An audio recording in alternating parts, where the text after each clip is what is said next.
केबी star news में हूं आपके साथ सपना वर्मा। वक्त हो चला है अपना उत्तर प्रदेश का। बुलेटिन की शुरुआत मथुरा की खबर के साथ। मथुरा में पूर्णमासी मेले को लेकर पुलिस प्रशासन इन दिनों काफी ज्यादा अलर्ट है। लगातार निरीक्षण हो रहा है। लगातार चौक चौराहों पर सुरक्षा के तमाम पुख्ता इंतजाम किए जा रहे हैं। आषाढ़ महीने में लगने वाले गुरु पूर्णमासी मेले को लेकर गोवर्धन प्रशासन काफी अलर्ट नजर आ रहा है, जिसकी तैयारियां प्रशासन ने शुरू कर दी हैं, जिसके चलते पुलिस प्रशासन की ओर से परिक्रमा मार्ग और गोवर्धन क्षेत्र के मुख्य मार्गों का पैदल मार्च करके क्षेत्रीय अधिकारी गौरव कुमार त्रिपाठी सहित थाना प्रभारी नितिन कसाना के नेतृत्व में एसआई सुधीर मलिक, एसआई राजवीर सिंह और उनके पुलिस कर्मियों के साथ परिक्रमा मार्ग और क्षेत्र के मुख्य मार्गों का निरीक्षण किया गया। इस दौरान मेले की तैयारियों को लेकर पुलिस प्रशासन काफी सतर्क नजर आया।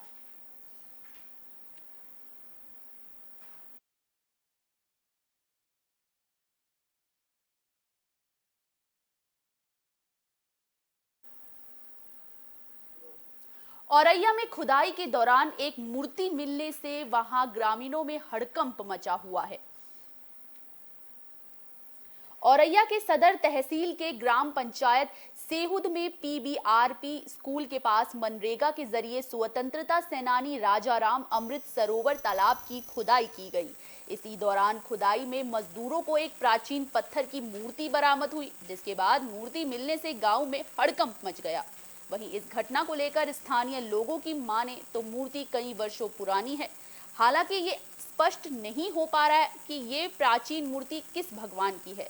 कोई इसे भगवान सूर्य की मूर्ति बता रहा है, तो कोई भगवान श्री कृष्ण की, कोई इसे राधा की मूर्ति बता रहा है, तो कोई इसे राम, लक्ष्मण और गौतम बुद्ध की बता रहा है। वहीं इसको लेकर एसडीएम सदर मनोज कुमार का कहना है कि गांव में कुछ अधिकारियों को भेजकर जांच कराई गई है। मूर्ति को सुरक्षित रख दिया गया है। अभी ये कह पाना मुश्किल है कि ये किस भगवान की मूर्ति है। मैं आपका अमित कुमार सर। ये जो मूर्ति मिली हुई है कैसे, किस तरीके ये से? सर ऐसे मिली है, मैं यहाँ मनरेगा से खुदाई करवा रहा था तालाब की, तो यहाँ पर एक लोग खुदाई करते समय मिट्टी में निकली हुई है। किसकी बताई जा रही मूर्ति? अब ये सर तो कुछ लोग तो बता रहे हैं राम लक्ष्मण की है, कुछ लोग बता रहे गौतम बुद्ध की है, लेकिन अभी इसकी कोई शनाख्त नहीं हो पाई किसकी है। कितनी पुरानी है? ये लमसम में लोग तो बता रहे 50 साल पुरानी है।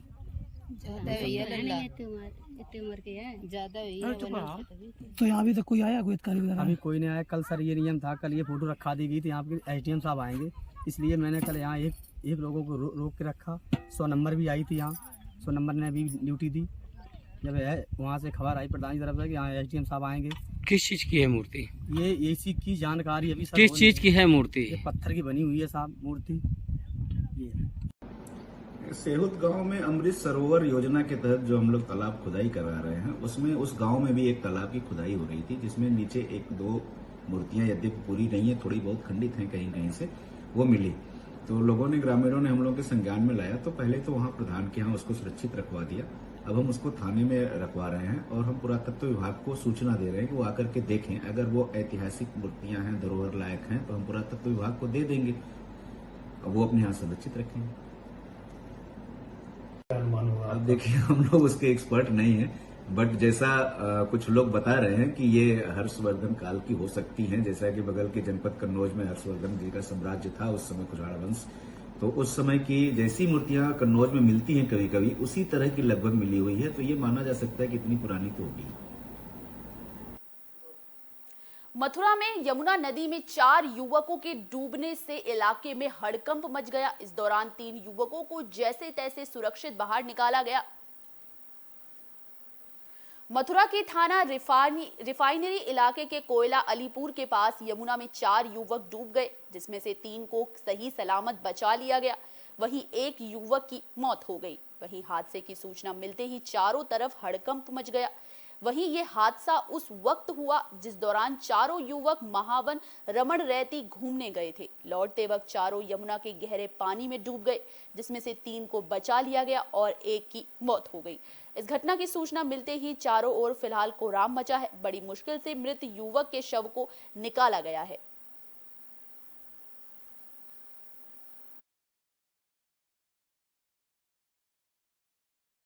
क्या घटना हुई थी? आज ये घटना थी कि 4 बच्चे रमण रेती आए थे नहाने के लिए। तो उनमें से नाव वालों ने बोला 2 बंदे नाव में बैठ गए और 3 बंदे जमुना में अपने समझा कि कम पानी है और ना कहते हुए उसमें कूद गए। कूदते समय पे क्या हुआ कि तीनों लोग डूबने लगे, तो एक बंदा हम लोग में से आया और उसको बचाया। तो बचाने के टाइम पर 2 बंदों को बचा लिया गया और एक बंदे का हाथ छूट गया। तो अभी उसको 2-2.5 घंटे हो गए हम लोग को ढूंढते। अभी आपके सामने मिला है और ये नहीं बता सकते क्या हुआ या नहीं हुआ। कितने बच्चे डूबे थे? टोटल 4 बच्चे थे। तो कितने बच्चे निकाल लिए आपने? 3 बच्चे निकाल लिए सुरक्षित? हाँ, 3 बच्चे निकाल दिए गए और एक बच्चा जो डूब चुका है। कहाँ के रहने वाले थे? ये गिरिराज वाटिका के बता रहे हैं और जो डूबा है व्यक्ति वो छीतो नाम है।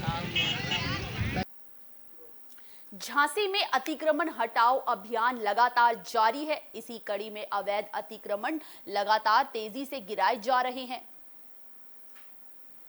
अतिक्रमण हटाओ अभियान के अंतर्गत झांसी के कस्बा समथर से बुलडोजर चलाकर थाना से आगे मोहल्ला विजयगढ़ से चतुरेशपुर मार्ग पर पहले से किए हुए अतिक्रमण को जेसीबी की मदद से हटवाकर मुक्त कराया गया। इस मौके पर उप जिला अधिकारी राजकुमार सहित पुलिस बल के कई अधिकारी मौजूद रहे।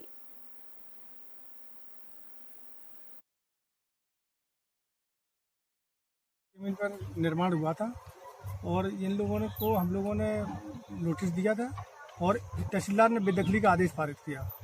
तो इन लोगों ने खुद ही अपने मकान तोड़ लिए, तो उसी को जो मलबा है उसी को हम लोग हटवा रहे हैं।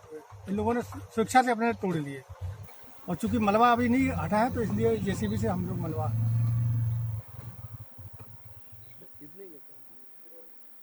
कन्नौज में बेखौफ दबंगों ने जमकर एक महिला की पिटाई कर दी, जिसका वीडियो सोशल मीडिया पर तेजी से वायरल हो रहा है। ठठिया थाना क्षेत्र के सुरसी चौकी से दबंगों की दबंगई देखने को मिली। दरअसल दबंगों ने सरेआम मामूली विवाद के चलते महिलाओं के साथ जमकर मारपीट की। दबंगों ने घर के मुखिया की गैर मौजूदगी में इस घटना को अंजाम दिया। वहीं पीड़ित महिलाओं की पुलिस ने भी गुहार नहीं सुनी। वहीं इस घटना में गंभीर रूप से घायल महिला और लड़कियों का फिलहाल जिला अस्पताल में इलाज चल रहा है। वहीं इस घटना का वीडियो भी अब सोशल मीडिया पर तेजी से वायरल हो रहा है।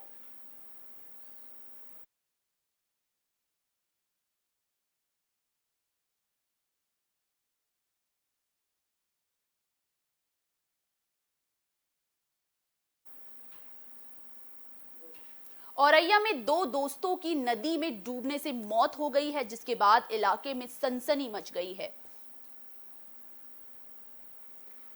अयाना थाना क्षेत्र के बिझलपुर घाट से यमुना नदी में नहाने आए 6 दोस्तों में से 2 दोस्तों की नदी में डूबकर मौत हो गई है, जिसके बाद सूचना पर पहुंची पुलिस ने गोताखोरों की मदद से एक शव को नदी से निकाल लिया है। वहीं दूसरे शव की तलाश जारी है। वहीं हादसे का शिकार हुए सभी युवक जालौन जिले के कुठौड़ के रहने वाले बताए जा रहे हैं।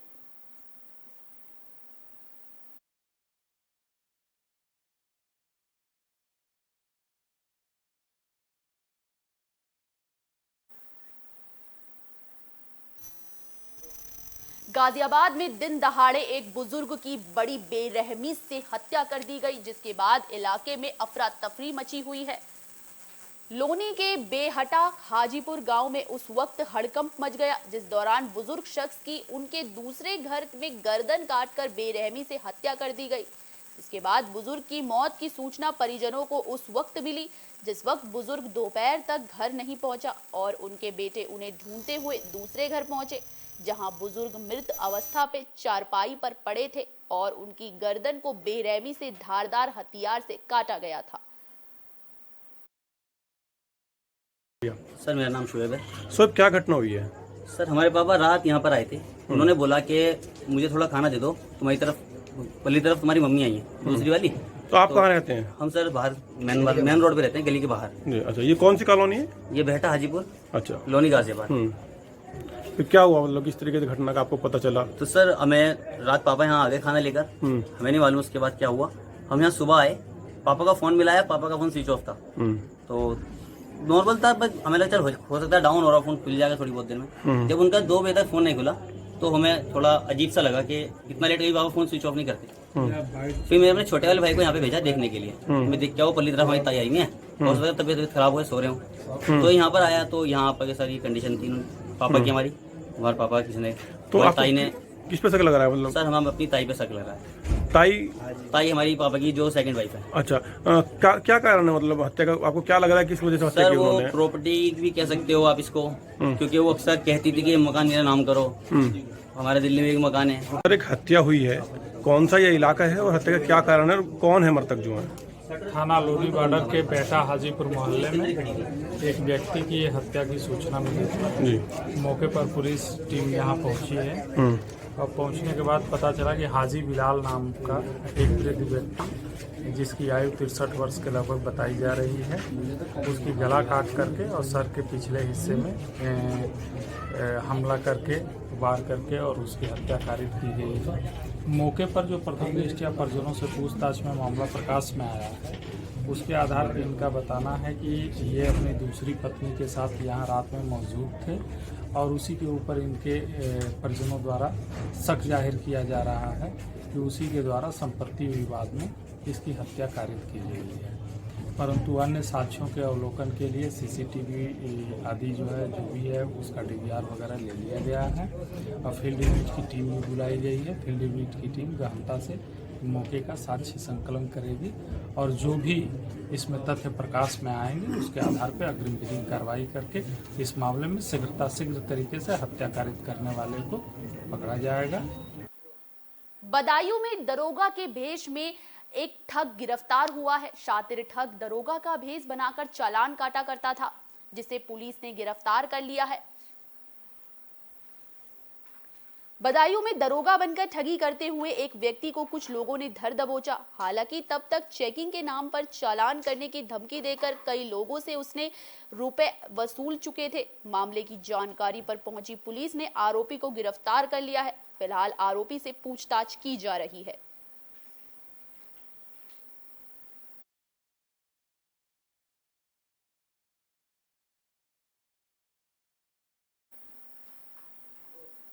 मथुरा में एक दंपत्ति की गोली मारकर हत्या कर दी गई, जिसके बाद इलाके में हड़कंप मच गया। मथुरा के गोविंद नगर थाना क्षेत्र के अंतर्गत आने वाली जगन्नाथपुरी कॉलोनी से पति पत्नी की हत्या का मामला सामने आया। दरअसल संदिग्ध परिस्थिति में गोली लगने से पति पत्नी की मौके पर ही मौत हो गई।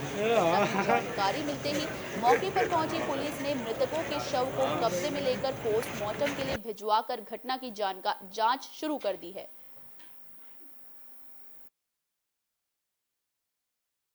मकान में 2 संदिग्ध शव मिले थे, क्या है पूरा मामला, क्या निकल रहा है? ये पति पत्नी का संदिग्ध शव हैं जिनकी डेथ हो चुकी है।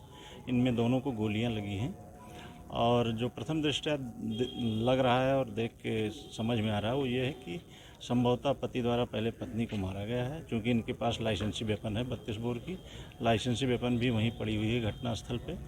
फॉरेंसिक टीम हमारी आई है, वो जांच कर रही है। प्रथम दृष्टया इनके जो सीसीटीवी लगे हैं घर में उसकी भी हम लोग मॉनिटर कर रहे हैं, देख रहे हैं और आत्महत्या की तरफ ही बात जा रही है। सर कितने बजे की करीब की घटना है? अभी जस्ट इससे 1-1.5 घंटे पहले की ही घटना है। क्या लगता है हत्या या आत्महत्या हो पाई है? बच्चों से बात हुई, बच्चों का कहना है कि हम कमरे में सो रहे थे और उस समय जब फायर हुए तो फिर हम लोग जगे तो पिताजी बाहर मतलब गिरे पड़े थे। सर किसी भी व्यक्ति के इनके घर के पास आने, घर के अंदर जाने का कोई अभी तक ऐसा कोई हमको साक्ष्य नहीं मिला है कोई इनके घर में एंट्री किया हो या किया हो। कितने कारतूस अभी हमारी फॉरेंसिक टीम ढूंढ रही है और जांच कर रही है, जितने मिलेंगे आपको। बागपत से फिल्म पृथ्वीराज को लेकर शेर सिंह राणा का बयान सामने आया है। उन्होंने इस फिल्म को लेकर अपने विचार प्रकट किए हैं। राष्ट्रीय जनलोक पार्टी के राष्ट्रीय संयोजक और अफगानिस्तान से सम्राट पृथ्वीराज चौहान की अस्थियां देश में लाने वाले शेर सिंह राणा ने फिल्म पृथ्वीराज को लेकर बयान दिया है। उन्होंने कहा कि फिल्में एंटरटेनमेंट के लिए होती है। हमारे देश में रहने वाले मुस्लिमों के लिए भी सम्राट पृथ्वीराज चौहान पूर्वज हैं, इस नाते भी उनके प्रति सम्मान का भाव होना चाहिए। दरअसल गौरीपुर गांव में आयोजित कार्यक्रम में शेर सिंह राणा ने शिरकत की थी।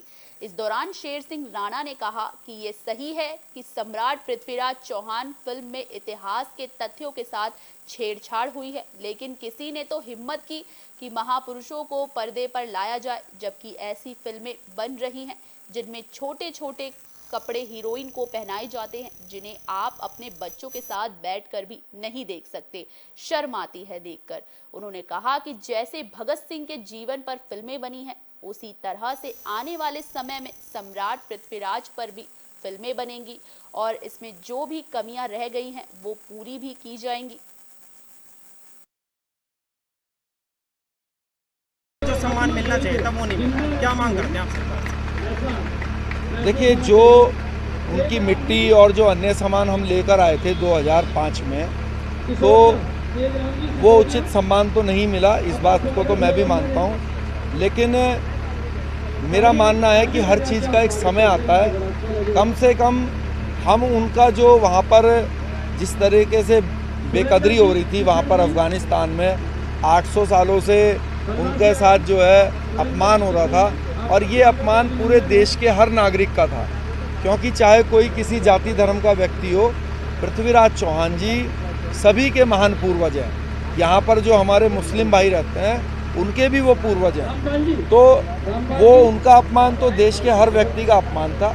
तो ईश्वर ने हमें मौका दिया कि अफ़गानिस्तान जाकर उनकी मिट्टी वहाँ से वापस लाने का जो हमें सौभाग्य दिया, वो एक अच्छा कार्य मैं मानता हूँ। उस पर भी फिल्म बन रही है। आपको बता दूँ, ये जो आपने पृथ्वीराज चौहान फिल्म देखी है, इसके आगे का हिस्सा अब आपको जो फिल्म आएगी अगले साल, जिसका नाम है, टाइटल नाम है शेर सिंह राणा, उसमें विद्युत जामवाल मेरा रोल कर रहे हैं, श्री नारायण सिंह जी उसमें डायरेक्टर हैं। तो अब इसके आगे का जो हिस्सा है वो आपको उस फिल्म में देखने को मिलेगा।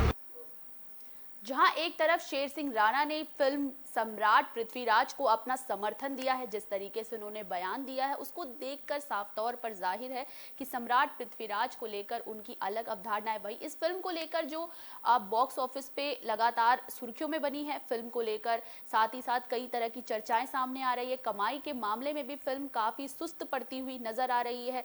बॉक्स ऑफिस पर फिल्म अपना जादू नहीं चला पा रही है। फिलहाल के लिए अपना उत्तर प्रदेश में बस इतना ही। मुझे दीजिए इजाजत। देश और दुनिया से जुड़ी तमाम खबरों के लिए देखते रहिए AB स्टार न्यूज। नमस्कार।